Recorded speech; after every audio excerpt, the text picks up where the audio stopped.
Bonsoir à tous, je suis ravie de vous retrouver pour cette soirée exceptionnelle consacrée à l'huile de coco, une soirée pendant laquelle nous allons faire la lumière sur les bienfaits santé trop méconnus de cette huile. Car l'huile de coco, sous ses dehors un peu sympathiques et exotiques, est une véritable bête de santé. Des études ont montré ses vertus face à un grand nombre de maladies chroniques, notamment, je pense à Alzheimer, au diabète, aux maladies cardiovasculaires, mais aussi au cancer ou encore au surpoids, sans parler des problèmes de peau comme le psoriasis, l'eczéma, des choses plus anodines, mais néanmoins, vous allez voir problématiques comme les pellicules, l'herpès ou encore de larges virus, celui de la grippe, les otites, les caries ou même le candida albicans. Bref, vous allez enfin découvrir la vérité sur cet ingrédient un peu magique et puis surtout comment vous pourriez vous l'utiliser au quotidien pour renforcer votre santé, faire du bien à vos cheveux et à votre peau. Et quelque chose me dit qu'après cette conférence, vous allez peut-être changer de regard sur l'huile de coco, voire même sortir votre pot d'huile de coco de votre salle de bain pour le mettre en cuisine. Et puis pour certains, ce sera peut-être l'inverse. Alors pour parler de ce sujet passionnant, nous sommes ce soir en compagnie d'un grand expert de l'huile de coco dans le monde francophone, c'est Daniel Saint-Chol. Bonsoir Daniel. Bonsoir Anne. Merci d'être venu jusqu'à nous, Daniel. Je suis ravie de vous voir parce que vous êtes quelqu'un de discret. Alors même que vous avez écrit des choses assez incroyables sur de nombreux sujets. Vous êtes l'auteur de 6 livres sur des sujets de nutrition majeurs. Bien sûr, votre livre de référence qu'on a ici, Le guide de l'huile de coco, publié aux éditions Soukar, mais aussi chez ce même éditeur, Le guide des compléments antioxydants, et puis votre petit dernier, Le nouveau guide des probiotiques. Alors Daniel, vous êtes un homme de science. Les études scientifiques, ça ne vous fait pas peur. Vous en avez d'ailleurs écrit ou coécrit plus d'une trentaine, c'est ça, sur le sujet, en votre qualité de pharmacologue, sur le gingembre, le curcuma, les antioxydants, les oméga 3, bref, des grands sujets de la nutrition. Et c'est ce que j'aime beaucoup dans vos livres, c'est que ce sont des livres très sérieux, alors même que ce sujet de l'huile de coco, on a tendance à le prendre comme un sujet un peu léger. Oui. Ouais. Et vous avez réussi à montrer en quelques pages que c'était un sujet très solide et notamment un sujet de santé très solide. Eh bien, justement, c'est de cette tête curieuse et chercheuse qu'on va mettre à profit ce soir et puis qu'on va vous faire découvrir. Parce que cette huile de coco, Daniel, elle a un problème, c'est qu'en fait, elle souffre d'une mauvaise réputation depuis très longtemps. Qu'est-ce qui s'est passé? Comment est-ce qu'elle s'est retrouvée comme ça, affublée de... On a un peu l'impression que l'huile de coco, c'est le diable en cuisine. On a l'impression que la moindre cuillère d'huile de coco qu'on va prendre va vous boucher vos artères et qu'on va mourir sur le champ, si je schématise. Mais c'est un peu ça la polémique. Qu'est-ce qui s'est passé là? Eh bien, d'abord, merci de pouvoir me permettre de défendre ce produit alimentaire de première qualité, qui effectivement, depuis plusieurs dizaines d'années, subit les méfaits d'une mauvaise publicité, complètement à côté de ce qui est de la réalité, et qu'aujourd'hui, vous me donnez la possibilité de défendre. Donc, qu'est-ce qui s'est passé En fait, cette huile de coco, je pense, alors elle a subi bien entendu des attaques directes de certains lobbying, certainement d'huiles plus d'origine différente, et en particulier je pense au maïs et au soja. Et donc elle a subi. Mais pourquoi? On peut se demander pourquoi a-t-elle subi ce genre de choses. Alors, d'abord, des études ont commencé à être subventionnées pour favoriser la promotion d'autres huiles et dans la foulée de descendre l'huile de coco.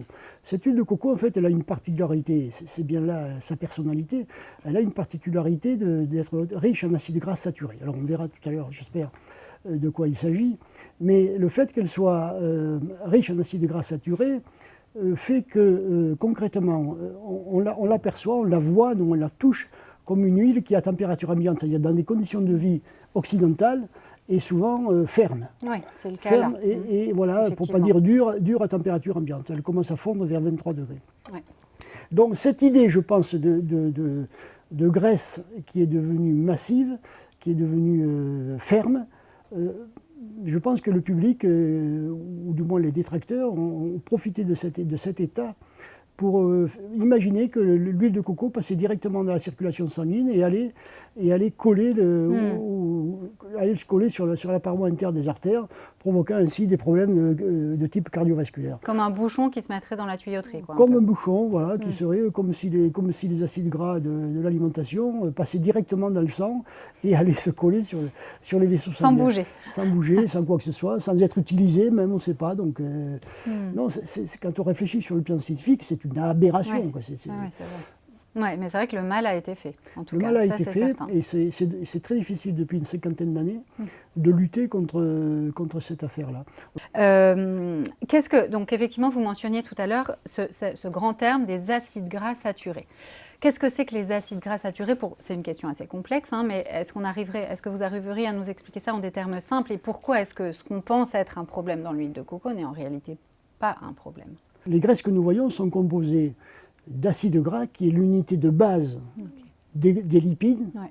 Comme les sucres sont les unités de base des glucides, les lipides, leurs unités de base, ce sont les acides gras.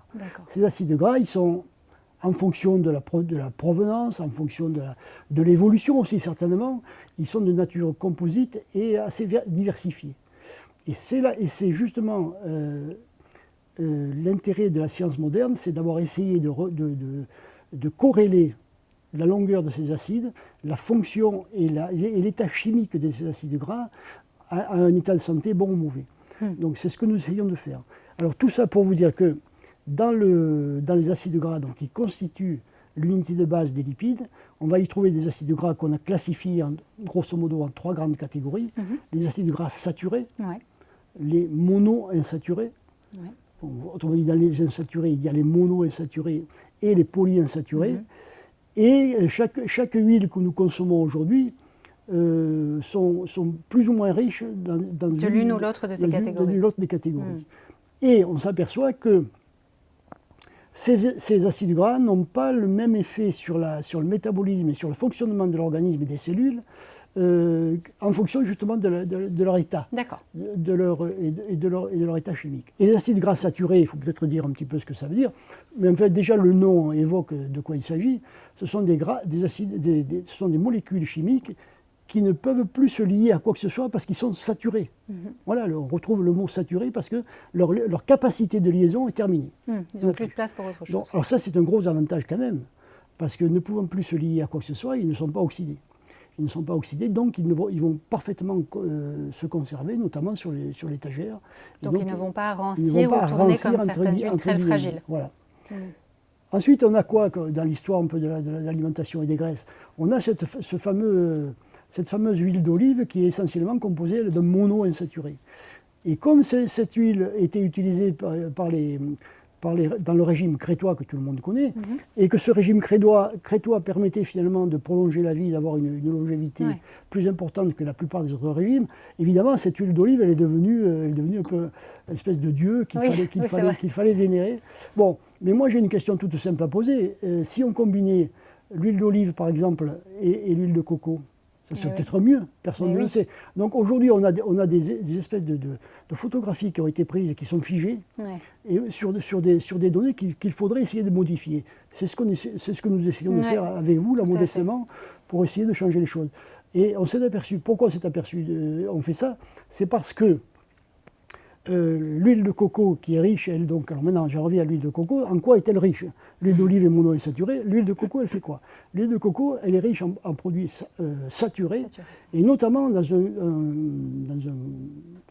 un acide gras qu'on appelle l'acide laurique, et avec deux autres acides un peu plus courts, qui forment jusqu'à 65% de la composition de l'huile de coco, et qui sont eux des acides gras qui ont la particularité de ne pas aller surcharger le métabolisme, parce qu'ils passent directement de l'alimentation, après digestion, ils passent dans le foie directement, et ils sont métabolisés immédiatement pour produire de l'énergie, et non pas d'aller fabriquer des triglycérides dans les adipocytes. Donc ils ont l'intérêt de l'huile de coco, il faut bien le comprendre, c'est sa richesse en acides gras saturés, à chaîne moyenne, à chaîne courte par rapport à l'huile d'olive et aux autres acides gras, est un gage d'intérêt et de métabolisme Parce qu'on la compare souvent au beurre en disant oui, c'est une matière grasse très riche en acides gras saturés comme le beurre, sauf qu'à la différence du beurre, ce sont ces fameux triglycérides à chaîne moyenne dont vous parliez qui sont très rapides. Et que le beurre ne possède pas. Que le beurre ne possède du tout. Hein, ou alors très très peu. Ouais. Donc ça veut dire, attention, il ne faut pas non plus me faire dire ce que je ne dis pas. Je ne diabolise pas le beurre maintenant. Hein. Je dis simplement que le beurre, certainement, dans l'alimentation générale que nous avons dans les pays occidentaux, n'est pas certainement la meilleure source de graisse que l'on puisse utiliser. Ou en tout cas, en tant que seul, si vous voulez. Ouais. Et voilà, il faudra le mitiger, certainement, et pourquoi pas avec de l'huile de coco.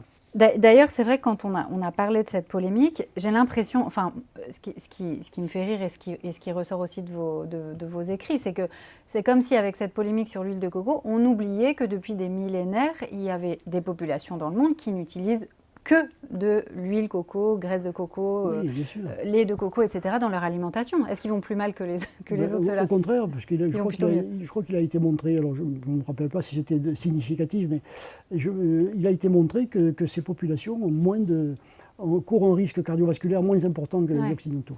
Ah ouais.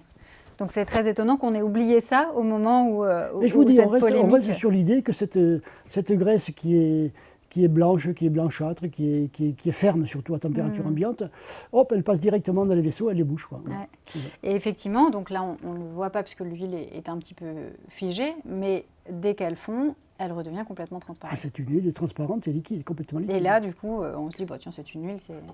Pourquoi pas? Pourquoi pas, tout va bien. Et puis, il y a sur ce sujet des acides gras saturés, des artères, etc., il me semble qu'il y a une étude qui est sortie tout récemment, il y a quelques jours, non, sur ce sujet, et puis qui semblait un petit peu trancher le débat, ou en tout cas enfoncer le clou sur cette question de la dangerosité des acides gras saturés. C'est vous qui m'en aviez parlé, d'ailleurs. Oui, mais là, nous avons... Anne, on a été bien aidés par le sort. Bon timing. Par le sort, puisque au mois de février, je crois, est sortie une étude... 2022, donc une étude affirmant que l'huile de coco n'était pas du tout ce diable d'acide gras, mais au contraire et affirme, l'étude en fait a étudié je ne sais combien d'études elles-mêmes cliniques sur c'est ce qu'on appelle une méta-étude, une méta-analyse, et donc montre que la conclusion des auteurs, c'est que rien ne montre que les acides gras saturés sont plus toxiques que les autres. Ouais. Ils sont plus en cause, ce ne sont pas les coupables des maladies cardiovasculaires. Voilà ce qu'on est sûr de faire. Et donc, recommande, on n'est pas encore à la recommandation, mais en respectant les recommandations de consommation d'acides gras saturés ou pas dans l'alimentation, ils en concluent qu'on peut absolument mettre l'huile de coco consommer de l'huile de coco sans danger. C'est ça qui est important. Et d'ailleurs, l'huile de coco, moi, il y a un sujet sur lequel je la connais bien, parce que il se trouve que j'ai fait une enquête assez approfondie sur ce sujet il y a quelques mois. C'est sur le sujet d'Alzheimer et des maladies neurodégénératives. Et c'est vrai que là, l'huile de coco, alors c'est un des rares domaines où elle a retrouvé un peu ses lettres de noblesse, où on en parle comme de la matière grasse pilier un peu de ces régimes nutritionnels anti-Alzheimer. Qu'est-ce qui se passe entre cette matière grasse que contient l'huile de coco et le cerveau? Quelle affinité ils ont et en quoi est-ce qu'elle est particulièrement recommandée? Les études de physiologie, c'est-à-dire de fonctionnement de nos organismes, montrent que le cerveau, et ça on nous l'a appris depuis des dizaines d'années, et ça a été un petit peu remis en cause, mais on nous l'a appris depuis très longtemps que le cerveau avait une prédilection pour utiliser le glucose comme source d'énergie. Le glucose provenant donc des glucides, directement ou indirectement, après hydrolyse ou pas.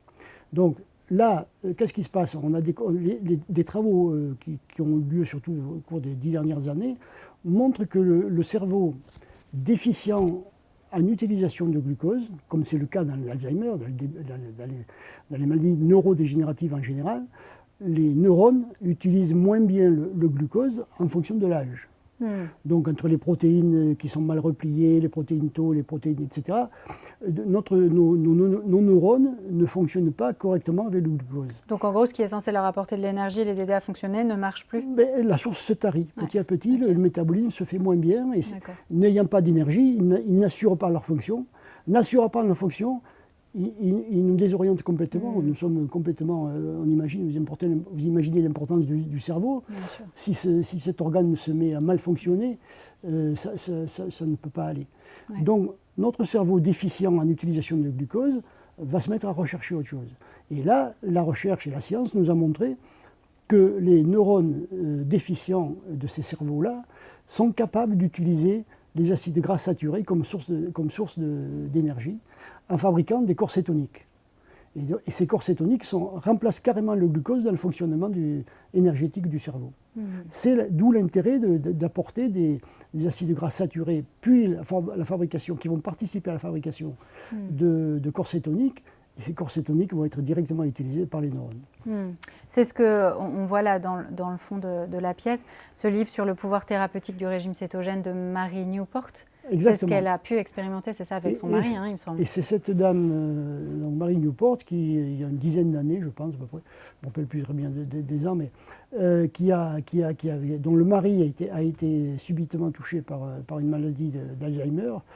Elle avait commencé à lire les travaux, les premiers travaux montrant l'utilisation possible de corps cétoniques par le cerveau déficient.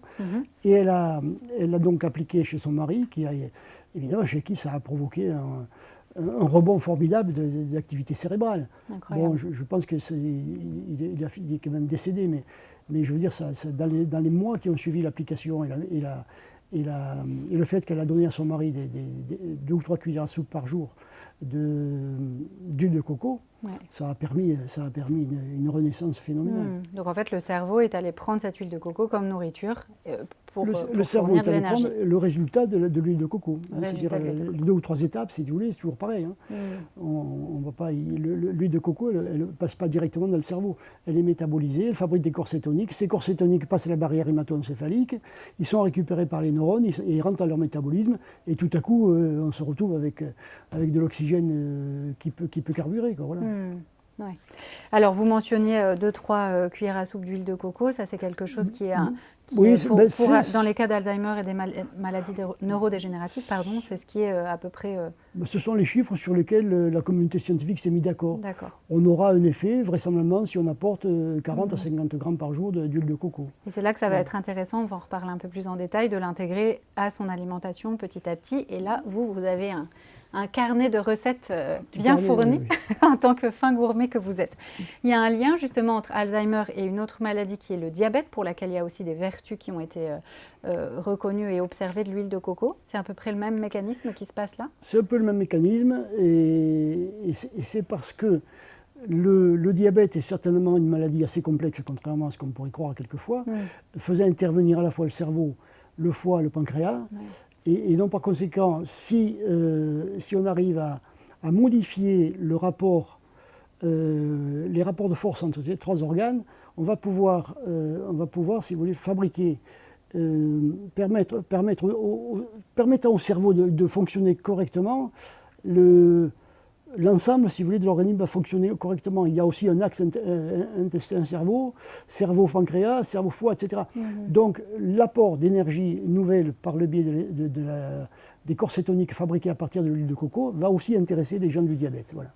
Ça, c'est quand même assez incroyable parce qu'il y a quand même plusieurs millions de personnes. Ce qui confirme quand même l'hypothèse défendue par la plupart des gens aujourd'hui qui font ce qu'on appelle une médecine de précision, défendue, c'est qu'on arrive à traiter ce genre de pathologie purement métabolique par autre chose que des molécules qui sont certainement très intéressantes, mais qui peuvent aussi détraquer pas mal d'autres choses. Oui, tout à fait.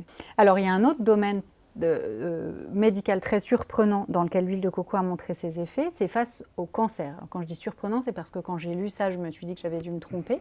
Mais il y a effectivement des études qui ont cherché à regarder ça. Comment est-ce qu'on s'est rendu compte de ça, qu'il pouvait y avoir des effets dans les cas de cancer? Si vous voulez, là aussi, on en est un petit peu. C'est difficile de trouver des choses qui soient fermes et définitives dans cette affaire-là.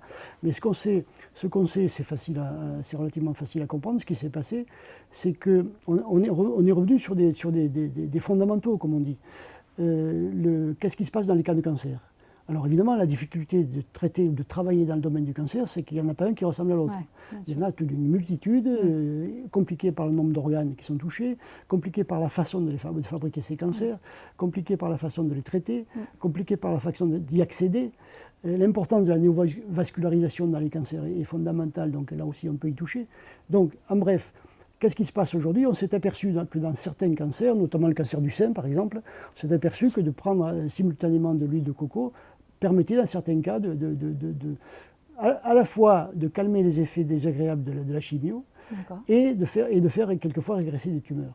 Donc voilà, alors est-ce que c'est un problème avec là aussi une arme un petit peu à double tranchant, donc c'est le genre de choses dont il vaut mieux parler avec son médecin, c'est que vous allez comprendre facilement, si le cancer est connu, et c'est vrai, pour un ensemble de cellules qui a tendance à se développer anarchiquement, qui ne sait pas, qui a perdu la tête et qui ne se rend pas compte qu'elle dépend d'un organe. Que les cellules cancéreuses, ça je crois que c'est une bonne idée qu'on doit avoir à Warburg au début du XXe, c'est le fait que les cellules cancéreuses se comportent comme si elles étaient seules. Elles ont oublié qu'elles dépendaient d'un organisme. C'est dans un milieu. Voilà, d'un milieu d'organes, d'autres organes. Donc leur idée est revenue comme autrefois les bactéries, et encore aujourd'hui, elles fonctionnent comme des bactéries ou des microbes, c'est-à-dire qu'elles ont uniquement comme objectif de se développer. Peu importe les fonctions, il n'y a pas de fonction. Peu importe les organes, dans les cancers, les cellules se comportent comme si elles étaient toutes seules. C'est un retour à une espèce d'égoïsme terrible. Voilà. Bon, ça permet de comprendre. Donc là, si on leur apporte trop d'énergie, ce qui pourrait être le cas avec l'huile de coco, avec les acides gras saturés, ça va être peut-être le contraire de ce qu'on cherche. Mais on a observé, il n'empêche qu'on a observé que dans certains cas, le fait de donner de l'huile de coco simultanément avait permis de faire régresser et de faciliter le soin, la disparition, la régression. Bon. Il faut le voir, il faut surtout pas que les personnes qui souffrent de ce genre de maladie décident elles seules de leur coin de prendre de l'huile de coco. Il faut en parler au corps médical. Mais vous savez, moi je suis assez optimiste de ce côté-là. Je pense que dans les CHU en particulier, les médecins sont de plus en plus ouverts à ce genre de thérapeutique qu'ils appellent thérapie adjuvante, qui viennent conforter, qui viennent complémentaires, qui viennent renforcer quelquefois les systèmes plus académiques qui sont mis en place. Et comment est-ce qu'on a eu l'idée de tester l'huile de coco face au cancer Je pense que certainement quelques équipes ont montré que, par exemple, que l'huile de coco pouvait calmer la néovascularisation, voilà, on a fait ça sur des études précliniques chez l'animal. On donnait déjà un petit peu l'idée de le tester.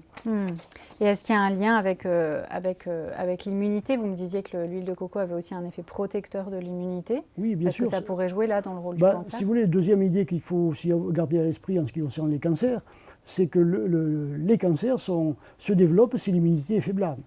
Si l'immunité n'est pas à la hauteur, les cancers vont se développer. Ça, c'est une idée qui passe partout, qui est bien connue maintenant. Donc si vous allez pouvoir renforcer votre immunité, et encore laquelle quelquefois, parce qu'il y en a plusieurs immunités, il faudra peut-être ce sera une bonne voie pour aider à traiter les cancers. Qu'est-ce que vous répondez, Daniel, aux personnes qui vous disent que l'huile de coco c'est sympa, mais c'est un produit exotique, c'est pas de chez nous c'est un vrai argument, ça? Moi, je suis d'accord avec eux. S'ils me disent que c'est un produit exotique, je ne peux pas tellement faire autrement.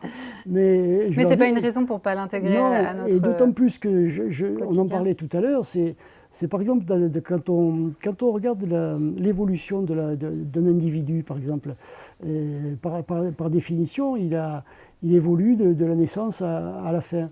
Bon, je pense que quand on dit évolue, il faut y mettre du corps à cette expression. Ça veut dire que les systèmes biologiques qui lui permettent de vivre ne sont pas les mêmes quand on a 20 ans et quand on a 70 ans. Donc ces systèmes, ils ont, là aussi indiscutablement, on va comprendre facilement qu'ils sont moins efficaces au fur et à mesure qu'on vieillit plutôt qu'au début. Donc dans un système qui vieillit, apporter plus facilement de l'énergie est forcément une bonne idée.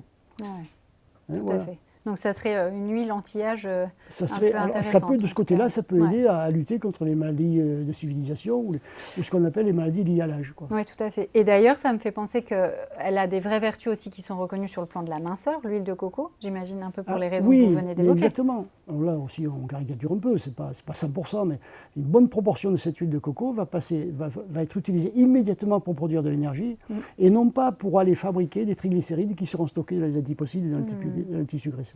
Ça, c'est hyper intéressant parce que ça permet de continuer à ça manger des bonnes explique, si vous voulez, graisses. c'est certainement une des meilleures explications comme quoi l'huile de coco peut permettre de maigrir. Oui, voilà. Tout à fait.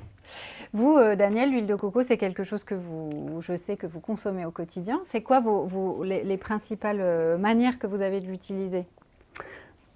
Dans la cuisine, bien entendu, et je crois qu'on en avait parlé, il y avait à peu près 3 grandes catégories de possibilités. On peut l'utiliser directement dans la cuisine pour faire cuire les aliments. On peut le mélanger ou pas avec de l'huile d'olive. Ça va dépendre parce que là aussi, chaque fois, il faut faire attention de ne pas utiliser que de l'huile de coco. Oui, parce que l'huile de coco est très intéressante, mais si elle est prise en tant que telle et utilisée toute seule, elle manque de certains acides gras. Donc c'est vraiment une huile complémentaire. C'est une huile complémentaire ou du moins qui peut être complémentée par d'autres. Mais je pense que ce n'est pas une bonne idée d'utiliser l'huile de coco toute seule et exclusivement. Voilà. Mais à l'inverse, elle possède des qualités que beaucoup d'autres huiles n'ont pas. Voilà, et qui vont se manifester dans certaines conditions, de la perte de poids, l'Alzheimer, etc. Et même le vieillissement. Donc, cette huile de coco, vous pouvez l'utiliser telle que, en faisant attention de ne pas trop dépasser les quantités qui est souhaitable, puisqu'on l'avait calculé, je crois, au début, c'était si on ne veut pas enfreindre les recommandations nutritionnelles françaises, par exemple, qui sont de limiter la prise d'acides gras saturés à 10-12% de l'apport énergétique, le calcul permet de limiter la graisse de coco à 20-25 grammes par jour. Donc faites attention de ne pas dépasser ça. 20-25 grammes d'huile de coco, c'est 2 cuillères à soupe rase. Donc voilà. Mais dans ce cadre-là, si vous restez dans cette proportion, je pense que là, on est bon. Et on peut l'utiliser donc en cuisine, comme vous le disiez, à la place de la matière grasse habituelle. Avec un vrai avantage, c'est que l'huile de coco, on peut la chauffer un peu plus que pas mal d'autres huiles. Voilà, elle se dénature moins vite. Elle aura tendance à avoir un point de fumée plus élevé. Et donc, bon, là aussi, je ne pense pas qu'il y ait danger dans la maison avec quelques vapeurs de dérivés des huiles. Mais bon, c'est vrai que c'est un petit avantage, ce côté-là, en termes de point de fumée. Quoi. Oui, c'est un avantage non négligeable parce que c'est vrai sur certains plats particuliers, on l'atteint un peu plus vite que ce qu'on pourrait penser. Voilà. Et puis même, ça peut intéresser le cuisinier, la personne qui cuisine, parce qu'elle va les respirer, les vapeurs. Donc voilà. Bon, donc vous faites en sorte de consommer la quantité recommandée chaque jour de différentes manières dans les plats que vous cuisinez. Alors, Daniel est un fin cuistot, donc ça peut être... Juste un peu gourmand. Daniel est gourmand, donc il a pensé à plein de recettes et plein d'astuces pour intégrer l'huile de coco au quotidien, au petit déjeuner. Alors par exemple, on a été parti sur la cuisson. Le deuxième chapitre, c'est celui quand est-ce que les graisses saturées sont consommées finalement dans la journée? C'est au petit déjeuner, avec le beurre notamment. Donc remplacer tout ou partie du beurre par l'huile de coco, et au moins une partie, ça serait certainement intéressant. Mais c'est toujours pareil, sur une personne qui n'a aucun problème de santé, qui n'a aucun problème d'athérosclérose, de problème de cardiologie, qui ne court pas de risque particulier, bon, c'est pas la peine, c'est peut-être pas la peine qu'ils se mettent tout à coup à manger de l'huile de coco de partout. Mais il y aura de bons TCM, ça peut être bien ça. Mais par contre, celui qui est un petit peu en surpoids, celui qui a un IMC un peu anormal, au-delà de 25, qui s'inquiète peut-être pour sa mémoire, qui s'inquiète un peu, ou pour lui, ou pour d'autres, pour ses parents, etc. Donc celui-là, cette personne-là, elle pourra intégrer l'huile de coco, par exemple en l'intégrant dans un beurre artificiel d'origine végétale, en remplaçant de la moitié ou le quart de ces produits, de ce qu'on appelle des beurres aujourd'hui, par de l'huile de coco. À ce moment-là, les proportions d'acides gras saturés dans ces produits qui vont être utilisés pour tartiner le pain seront dans des proportions beaucoup plus intéressantes d'acides gras saturés à chaîne moyenne. Bon, alors là, c'était pour le plan un peu santé dure, mais c'est vrai que je disais en plaisantant au début de cette interview que l'huile de coco devrait quitter votre salle de bain pour ceux qui en ont dans leur salle de bain pour rejoindre la cuisine, mais elle est quand même aussi très intéressante, alors je dis schématiquement dans la salle de bain, mais pour des raisons plus cosmétiques, mais cosmétiques au sens large, pas uniquement pour la beauté, mais aussi pour la santé notamment de la peau, de la sphère bucco-dentaire et même des cheveux. Ça, c'est assez chouette parce qu'on connaît effectivement son côté hydratant. Je pense notamment à cette fameuse huile bronzante qu'on appelle le monoï qui est faite à Tahiti, qui est à base d'huile de coco avec une infusion de fleurs de tiare dedans. Mais elle a aussi, face à certains problèmes de peau particuliers, une vraie action. Je pense notamment par exemple à l'herpès ou à l'eczéma. Comment est-ce qu'elle va agir dans ces cas-là, ou quel est l'actif à l'intérieur de l'huile de coco qui va nous permettre d'avoir une... Mais là, nos réflexions s'appuient sur des études qui ont montré que cette huile de coco avait... finalement, elle est moins hydrophobe que beaucoup d'autres huiles.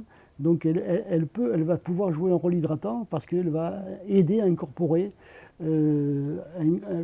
la kératine, par exemple, dans les cheveux, dans la peau, dans la couche cornée.